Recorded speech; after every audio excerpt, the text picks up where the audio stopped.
చిన్న వయసులోనే మనకి జాయింట్ పెయిన్స్ అనేవి ఎందుకు వస్తున్నాయి? దీనికి మనం తెలవాల్సింది there is something called as peak bone mass. Peak bone mass అంటే 27, 28 అప్ టు 29 ఇయర్స్ వరకు కూడా మనకి బోన్ స్ట్రెంగ్త్ అనేది పీక్ లో ఉంటుంది అనమాట. And mainly this depends upon age పెరుగుతున్న కొద్దీ మనం చేసే యాక్టివిటీస్. చిన్నప్పుడు మనం అయితే ఆడడం కానీ అన్ని రకాల ఆటలు, కంటిన్యూస్ ఫిజికల్ యాక్టివిటీతో ఏంటంటే కంటిన్యూస్ బోన్ పైన స్ట్రెస్ పడడం తోటి బోన్ మాస్ అనేది పెరుగుతుంది. ఈ బోన్ మాస్ అనేది పీక్ అనేది మనకి లేట్ 20s అంటే 25, 26, 27 ఆ ఏజ్ లో వస్తుంది. తర్వాత ఆ బోన్ పీక్ మాస్ అటైన్ అయిన తర్వాత చిన్నగా దే విల్ బి స్లోలీ రిజార్ప్షన్ అనేది జరుగుతుంది, అంటే పీక్ బోన్ మాస్ తగ్గుతుంది. ఇవాళ రేపు మన జనరేషన్ లో చూసినట్టయితే మనకి ఫిజికల్ యాక్టివిటీ చాలా వరకు తగ్గింది.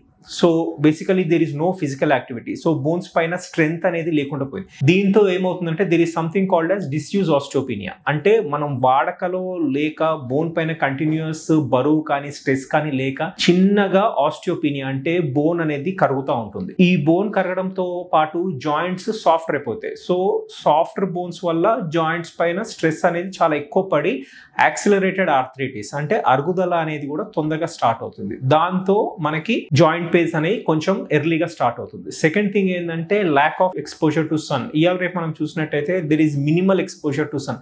దాంతో ఏంటి అంటే వైటమిన్ డి సింథసిస్ అనేది మన బాడీలో సరిగ్గా ఉండదు. వైటమిన్ డి అనేది it is very essential for absorption of calcium. అంటే మనం ఆహార రూపంలో తీసుకునే కాల్షియం అంతా కూడా బాడీలో అబ్జర్వ్ అవ్వాలంటే దానికి సఫిషియంట్ వైటమిన్ డి ఉండాలి. సో మనము సన్ కి ఎక్స్పోజ్ కాకపోవడం తోటి there is severe deficiency of vitamin D many of the individuals. So దాంతో ఏంటంటే బోన్స్ కి కావాల్సిన కాల్షియం అనేది బాడీలో అబ్జర్వ్ కాక bones once again they tend to become softer, మెత్తగా అవుతాయి. మెత్తగా అవుతున్న బోన్స్ పైన స్ట్రెస్ పడినప్పుడల్లా సాఫ్ట్ బోన్స్ ఆర్థరైటిస్ అనేది మళ్ళీ పెరుగుతుంది. So this a vicious cycle. So lack of physical activity, lack of exposure to vitamin D and lack of proper diet అంటే కాల్షియం లేని డైట్, కాల్షియం లెస్ ఫుడ్ అంటే more of refined diet, more of junk foods, తర్వాత cola drinks, ఇవన్నీ తీసుకోవడం వల్ల మనకి bone strength అనేది స్లోగా తగ్గుతుంది. So in order to have proper bone and joint health you need to have some form of physical activity, at least daily 20 to 30 minutes of